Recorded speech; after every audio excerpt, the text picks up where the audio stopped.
Mateu chitsauko chegumi nepfumbamwe. Kurambana kwemurume nomukadzi. Kuzoti Jesu apedza mashoko iwayo, wakabva Garirea akaenda kunyika yeJudhea mhiri kweJorodhani. Vanhu vazhinji vakamutevera akavaporesa ikoko. VaFarisi vakauya kwaari vakamuedza vachiti, ko, munhu anotenderwa kuramba mukadzi wake nemhosva dzose here? Akapindura akati, hamuna kurava here kuti uya wakavasika pakutanga wakawaita murume nomukadzi? Akati, nokuda kwaizvozvo murume achasiya baba wake namai wake akabatanidzwa nomukadzi wake, vaviri ava vakava nyama imwe. Nokudaro havachiri vaviri, asi vava nyama imwe. Saka chiya Mwari chaakabatanidza, munhu ngaarege kuchiparadzanisa. Wakati kwaari, Mozisi wakagorayirireiko kuti murume amupe rugwaro rwokumuramba agomuramba? Akati kwavari, Mozisi wakakutenderai kuramba vakadzi venyu nokuda kwoukukutu hwemwoyo yenyu, asi kubva pakutanga zvakanga zvisina kudaro. Ndinoti kwamuri, ani nani anoramba mukadzi wake kunze kwemhosva youpombwe, akawana mumwe, anoita upombwe, neanowana wakarambwa anoita upombwe. Vadzidzi vakati kwaari, kana pamurume nomukadzi pakadaro, zviri nani kusawana. Asi iye vakati kwavari, vose havagamuchiri shoko iri, asi waya wakazvipiwa.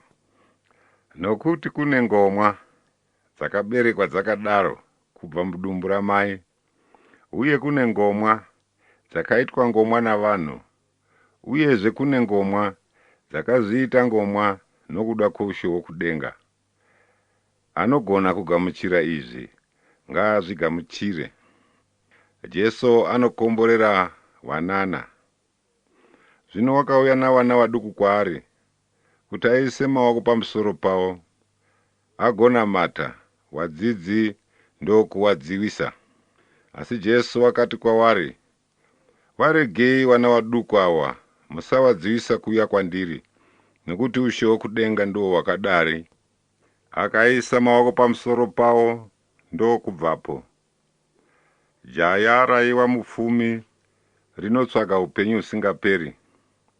Ona mumwe munhu akauya kwaari akati, mudzidzisi wakanaka, ndingaite chinhu chakanaka chipi kuti ndive noupenyu husingaperi? Akati kwaari, unondibvunzireiko pamusoro pezvakanaka? Kune mumwe chete wakanaka. Asi kana uchida kupinda muupenyu, chengeta mirayiro. Akati kwaari, mirayiro ipiko?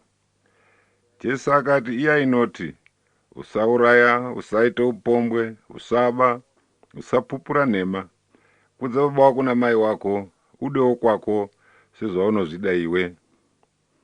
Jaya rikati kwaari, izvozvo zvose ndakazvichengeta. Ko, chinyi chandichashayiwa? Jesu akati kwaari, kana uchida kukwana, enda undotengesa zvose zvauinazvo, ugopa varombo, ugozova nepfuma kudenga, ugouya wonditevera. Asi jaya rakati richinzwa shoko iri, rakaenda riine shungu, nokuti rakange rine pfuma zhinji. Kugumburisa kunoita pfuma. Jesu akati kuvadzidzi vake, zvirokwazvo ndinoti kwamuri, zvinoremera mupfumi kupinda muushe hwokudenga. Ndinoti kwamurizve, zvingarerukire kamera kupinda napaburi redumo kumupfumi kuti apinde muushe hwaMwari. Vadzidzi vakati vachizvinzwa, vakakahadzika kwazvo vakati, ndianiko ungagoponeswa? Jesu ndokuvatarira akati kwavari, izvi hazvigoneki kuvanhu, asi kuna Mwari zvose zvinogoneka. Zvino Petro akapindura akati kwavari, Honai, isu takasiya zvose tikakuteverai, ko tichagopiwei? Jesu akati kwavari, zvirokwazvo ndinoti kwamuri, imi makanditevera pakuberekwa kutsva. Kana Mwanakomana weMunhu achizogara pachigaro choushe chokubwinya kwake, nemiwo muchagara pazvigaro zvine 12, muchitonga marudzi ane 12 aIsraeri. Uyezve mumwe nomumwe wakasiya dzimba kana kusiya vanun'una kana hanzvadzi kana baba kana mai kana mukadzi kana vana kana minda nokuda kwezita rangu, achapiwa zvakanyanya kuwanda, akagara nhaka youpenyu usingaperi. Asi vazhinji vokutanga vachava kupedzisira, nokupedzisira vachava vokutanga.